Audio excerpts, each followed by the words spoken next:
Fala, noturnos! Tudo bem com vocês? Eu sou o Bruno, esse é o canal do Leitor Noturno e no vídeo de hoje nós vamos falar sobre o novo livro de Freida McFadden, O Filho Perfeito. Então se liga aí.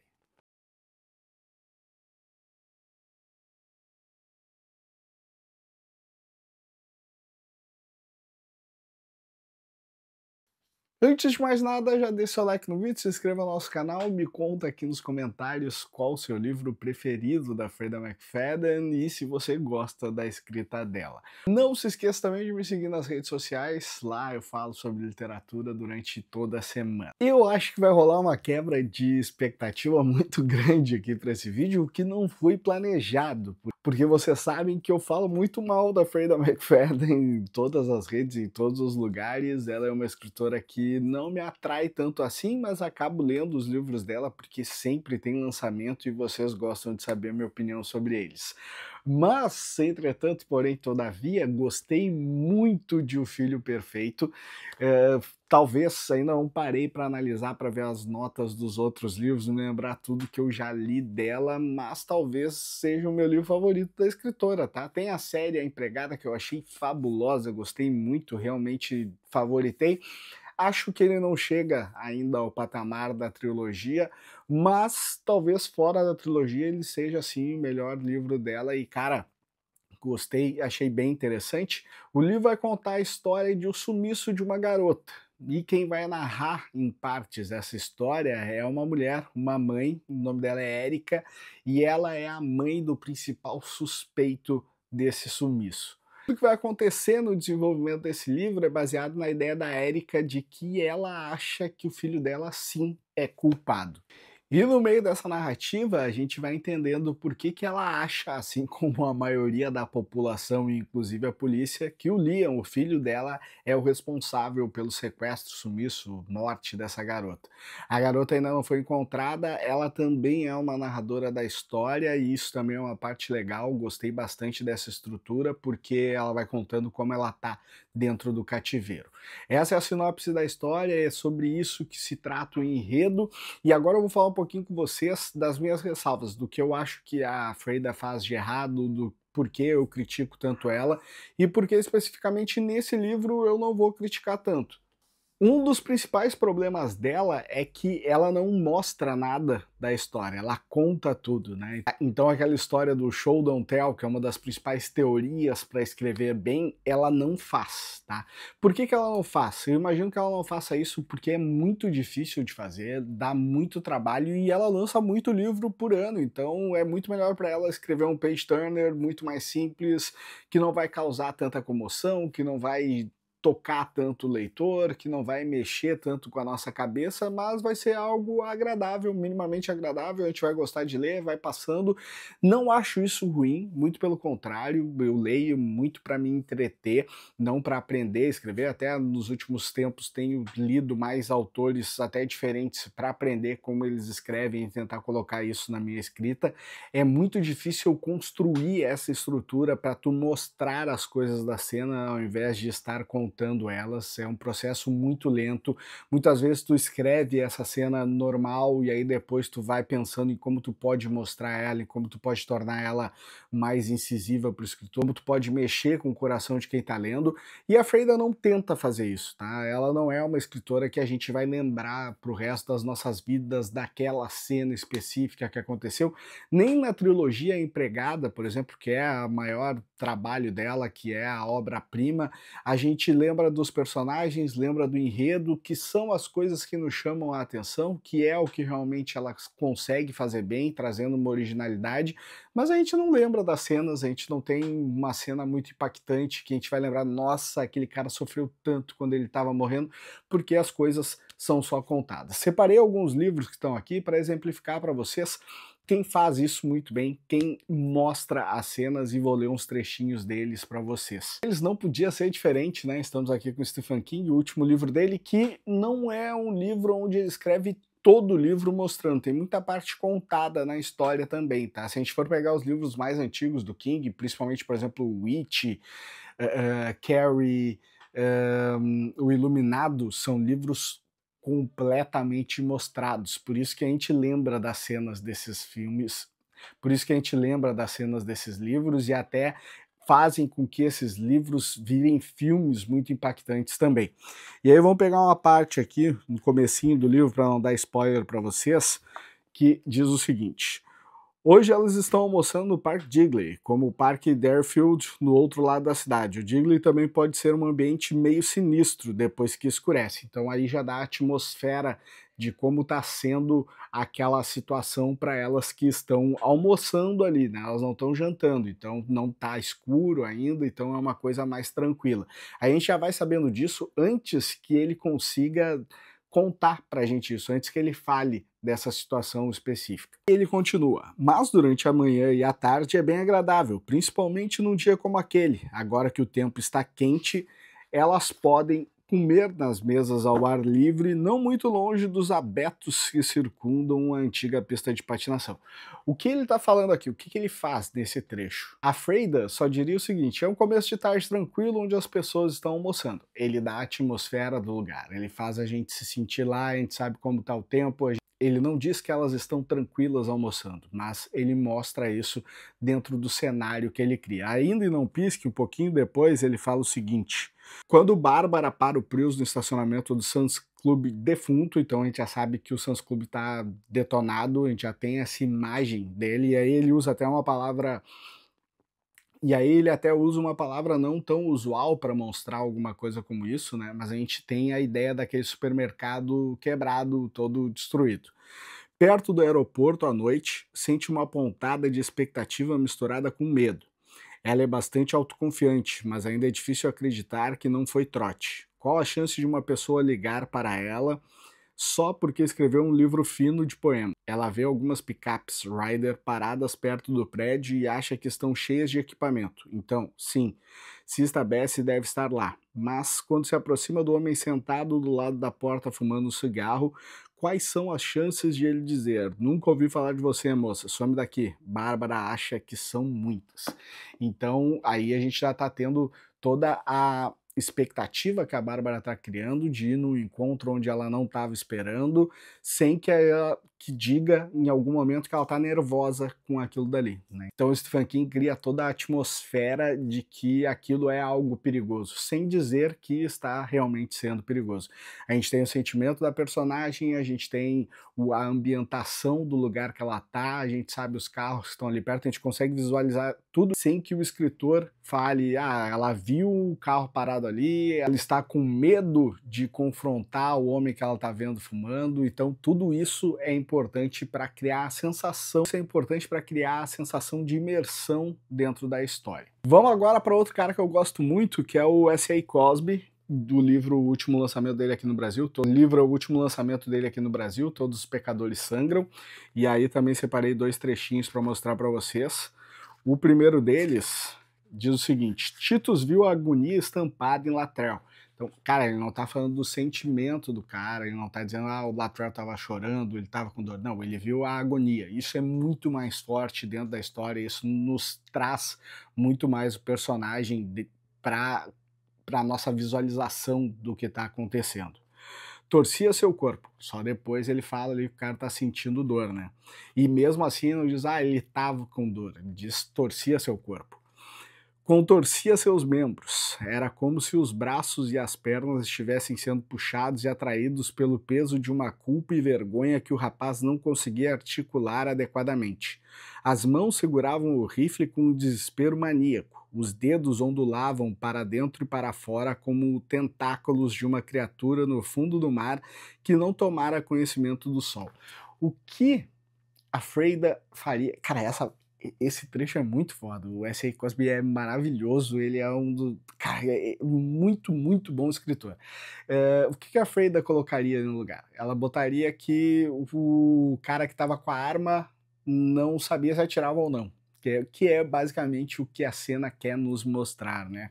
Então ele fala ali dos tentáculos de um animal marinho que não viu o sol ainda e que o dedo entra e sai do gatilho, né? Sendo que ela poderia só falar, ele está hesitante em atirar, que é algo que a Freida, é como a Freida construiria essa cena. Então esse trecho dá pra gente exemplificar bem isso, do mostrar de como a cena é impactante, torna muito mais impactante, torna tu dizer que ele não sabe se atira ou não, que ele tá hesitante, que ele tá com medo de atirar, da dor que ele tá sentindo naquele momento, faz o leitor sentir o peso de tudo isso. E depois ele fala de novo: Titus ouviu o primeiro tiro antes que Latrell desse o terceiro passo. O chumbo grosso da escopeta de Roger transformou metade da cabeça do rapaz em uma névoa vermelha. Ele não diz que o tiro acertou a cabeça do cara, né? Mas diz que transformou em uma névoa vermelha, então é muito mais forte. A gente tem... É como se a gente visualizasse isso, a gente sabe o movimento que a cabeça do cara, depois de tomar um tiro de escopeta, tá fazendo.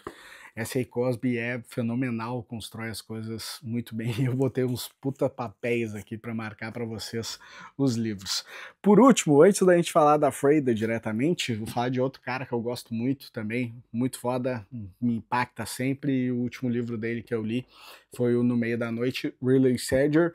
E aí tem duas cenas aqui também que eu marquei para vocês. A primeira delas é a seguinte: enquanto aguardo, dou uma boa olhada na loja, envergonhado ao constatar que nunca vim aqui, apesar de fazer quase 10 anos que Russ a inaugurou. Estou impressionado. É maior do que eu esperava e está abarrotada de itens que não sabia que as pessoas realmente usavam ou precisavam. Aí já passa a ideia de que aqueles itens são estranhos para eles, né? Além de a gente já saber que ele é a primeira vez que está indo no lugar. Caiaques, cantins, coletes salva-vidas e remos, mochilas do tamanho de uma criança, mountain bikes pendurados na parede. Aí ele conta o que ele estava vendo, aí ele conta, ele torna palpável os objetos mesmo para exemplificar ainda mais o que ele estava nos mostrando. E depois ele faz o seguinte: eu esperava ouvir o som dos pássaros e ver bichinhos saltitantes na luz do sol entremeando-se nas árvores. Um desenho animado, basicamente. Um cenário típico de fitas VHS da Disney guardadas hoje em um porão em caixas de plástico branco.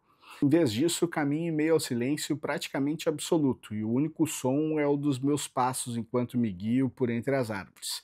Acima de mim, um dossel de folhas bloqueia grande parte do sol. A pouca luz que há banha o chão da floresta com pontinhos brilhantes. Então a gente tem uma ambientação do lugar, mostrando como ele está se sentindo, como o personagem está se sentindo ali perdido naquele momento, além de saber de coisas, de saber como ele realmente parece, de saber, de conseguir passar para nossa mente aquela imagem que está só no livro. E no livro isso é muito importante. Agora vamos pro lado da Freda, vamos mostrar como ela escreve e por que o jeito dela escrever é tão simplório assim, tá? Ó, e aí vem a primeira parte que eu peguei aqui. Não sei bem como responder, então volto a atenção para a frigideira. Tenho orgulho de preparar ovos fantásticos, é um dos meus superpoderes. Meus ovos são tão bons que ao comê-los na manhã seguinte a uma festa de pijama, uma das amigas de Hannah disse que eu deveria ser a merendeira da escola. Foi o maior elogio que eu poderia receber.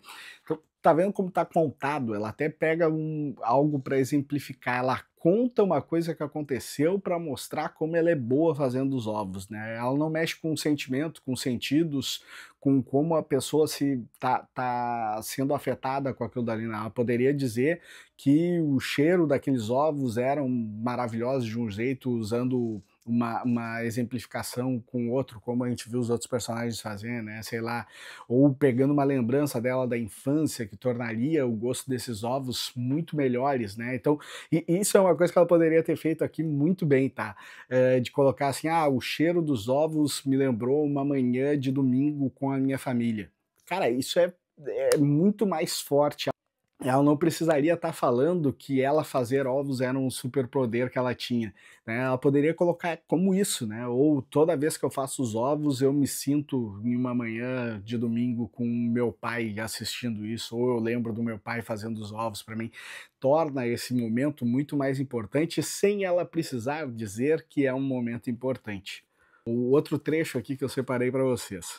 Hannah sempre foi meio gordinha, eu a acho bonita, mas no último ano ela ficou obcecada em perder 5 quilos, embora não tenha feito nada para isso acontecer. Na verdade, quando cheguei em casa com um pacote de chips de tortilha que tinha planejado combinar com guacamole para levar numa noite das mães no mês passado, o rano devorou antes que eu tivesse chance de pegá-lo. Acabei levando umas maçãs fatiadas, elas não me convidaram mais.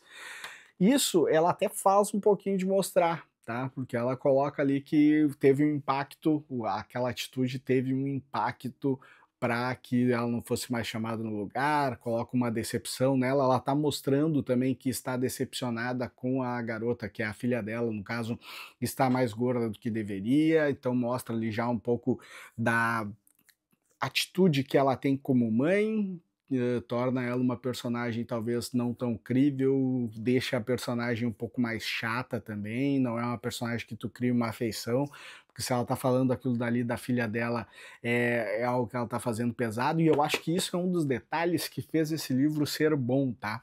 Porque ela se preocupa muito e ela mostra muito como é aquela mãe exemplificando coisas, mesmo que não fazendo isso da forma mais literária, né, como grandes escritores fariam, ela consegue fazer um pouco disso e eu achei isso muito interessante no texto, né? A Erika ser a narradora, passar a impressão dela das coisas, ela tá nos mostrando algumas coisas e é um dos primeiros livros que eu senti a Freida McFadden conseguir fazer isso. Talvez por isso eu tenha criado uma conexão maior com ela, porque ela cria essa conexão com a personagem, mesmo não sendo uma conexão positiva, né? A gente ficar com raiva de quem está nos contando as coisas também é uma conexão, também cria sentimento, também cria uma ligação entre quem está lendo e a história. A gente quer saber se essa mulher está sendo louca, se ela está exagerando nas coisas, se em algum momento ela vai ficar boazinha. E mais do que isso, tá? Essa personagem, a Erika, ela tem uma credibilidade psicológica dentro das características dela muito forte, porque do começo ao fim do livro ela apresenta isso, e um dos pontos fortes desse livro é o final, onde ela continua apresentando o mesmo pensamento, tá? Tem uma cena de choque, tem uma cena que as coisas são bem demonstradas e são mostradas porque ela tem atitudes que fazem a gente perceber isso na cabeça dela, que ela não mudou. Então, cara, muito bom. E isso foi o ponto mais forte do livro para mim, tá?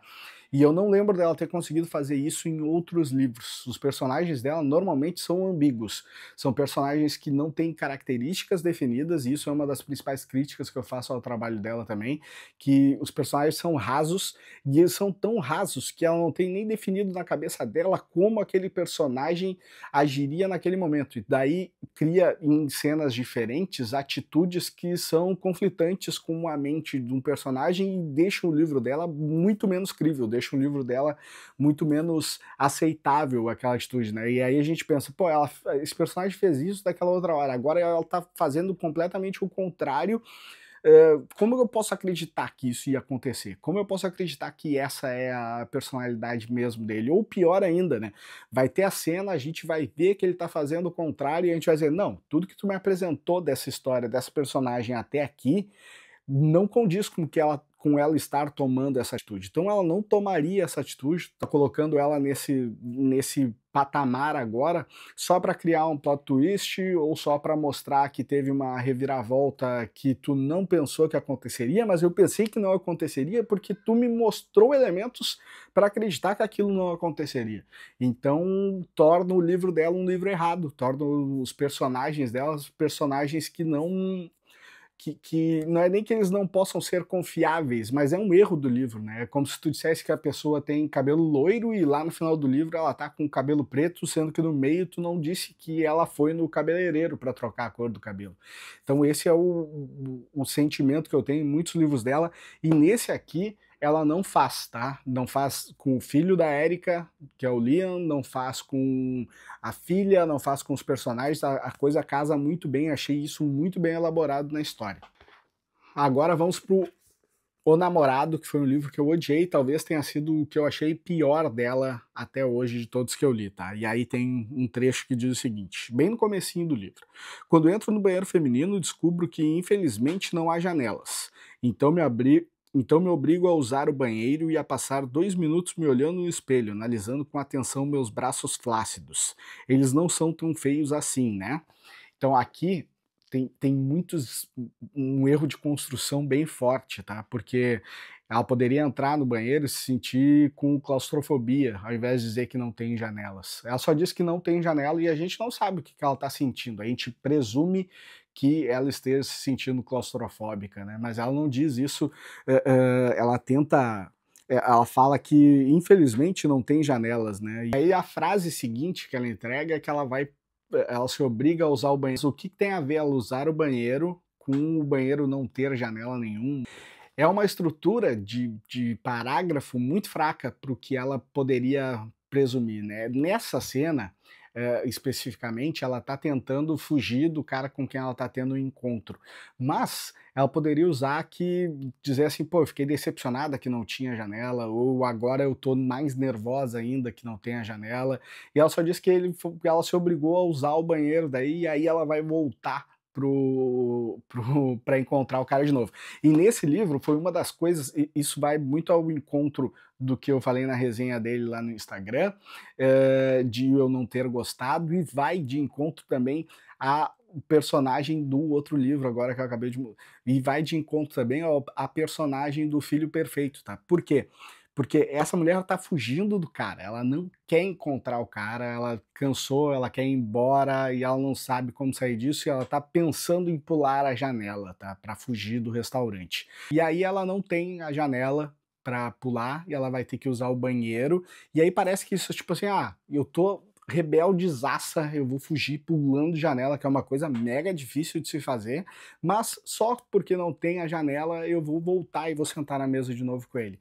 E aí cria esses defeitos de história, né? Não sei se vocês estão conseguindo entender isso, mas para mim está muito claro.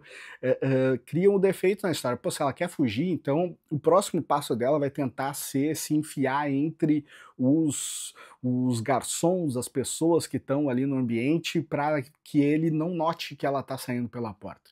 E não ela voltar e sentar com o cara e continuar tendo aquela noite ali com ele e aceitar aquilo dali. É muito distante uma coisa da outra, né? Então isso faz com que eu, desde o começo do livro, já tenha conversado com o Ranço, porque eu já pensei, o personagem que ia fazer essa atitude, que ia pular da janela, não é um personagem que sentaria para jantar com esse cara de novo, que estaria ali no mesmo lugar, no mesmo ambiente. Assim como não é um personagem que ficaria amigo de alguém na rua durante isso, mesmo depois de ter passado por um trauma no meio desse jantar.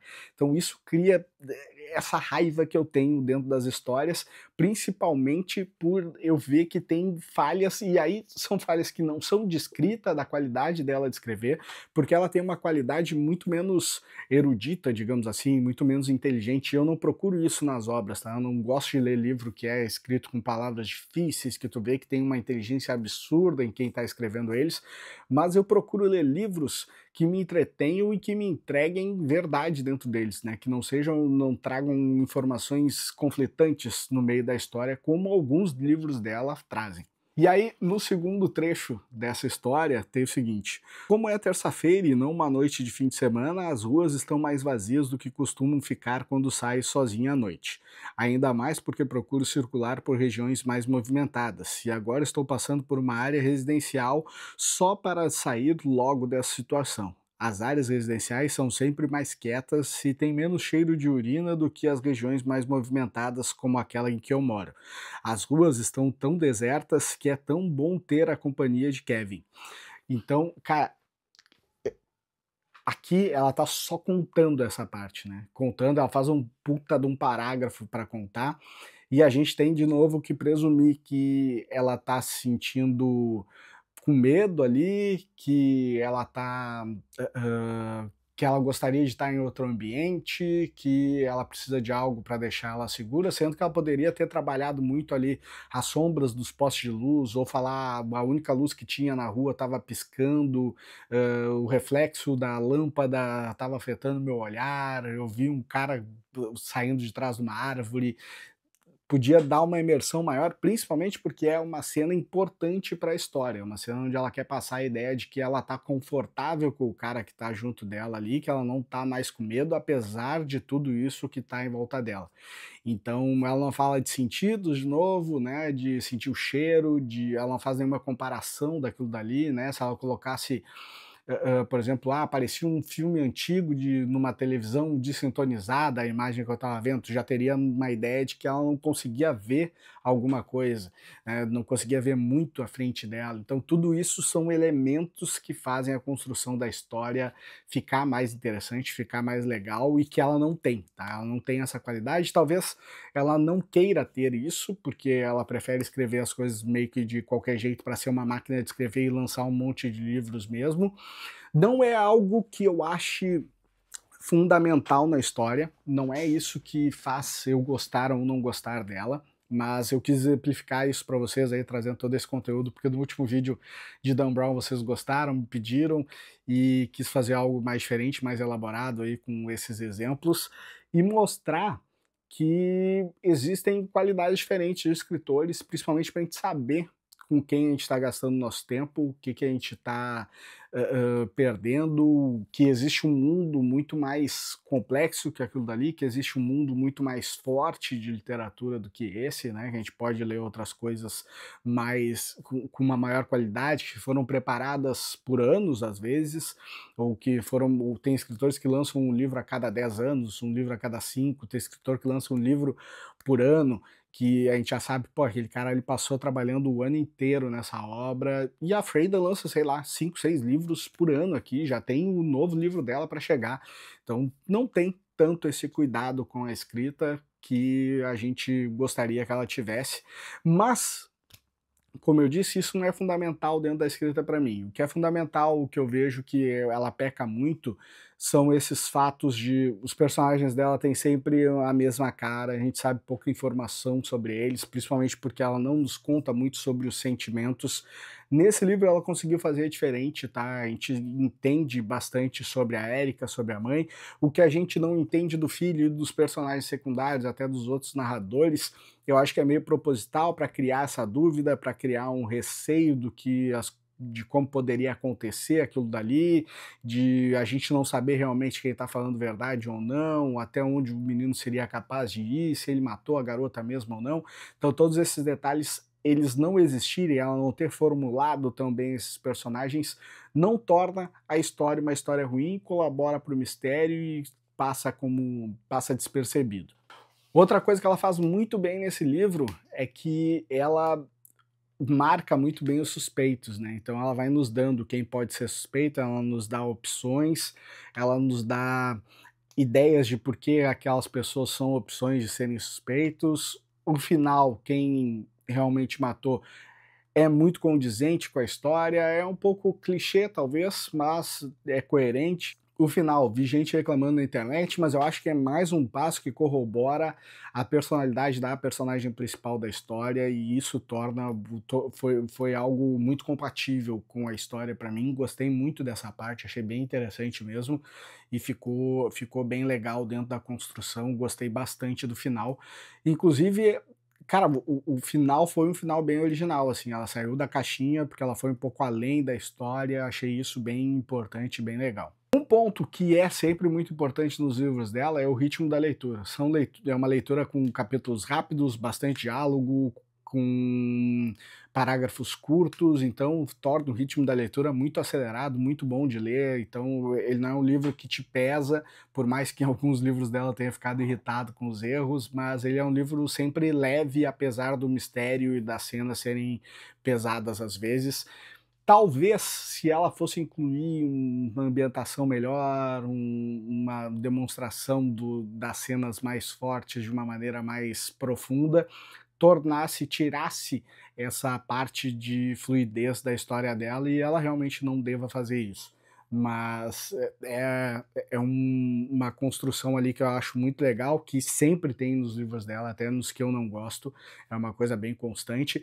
E nesse livro ela traz uma tensão com a narradora sendo a garota que sumiu, né, uma das narradoras sendo ela, que poderia ser melhor explorado se ela tivesse uma qualidade melhor na escrita para fazer essa parte mais psicológica, mas o que a gente tem das cenas da garota também é tudo contado, ela falando que ela tá recebendo de comida, quantos dias ela tá ali, o que tá acontecendo com ela, não falando de novo de sentimentos ou de cheiros ou de tato, né? Os sentidos são muito importantes para a literatura, os grandes autores usam isso e acaba não tendo isso, mas ela consegue também criar uma tensão com a garota falando o que está acontecendo e a gente sem saber qual momento essa garota vai morrer. Fica legal também e é uma história boa.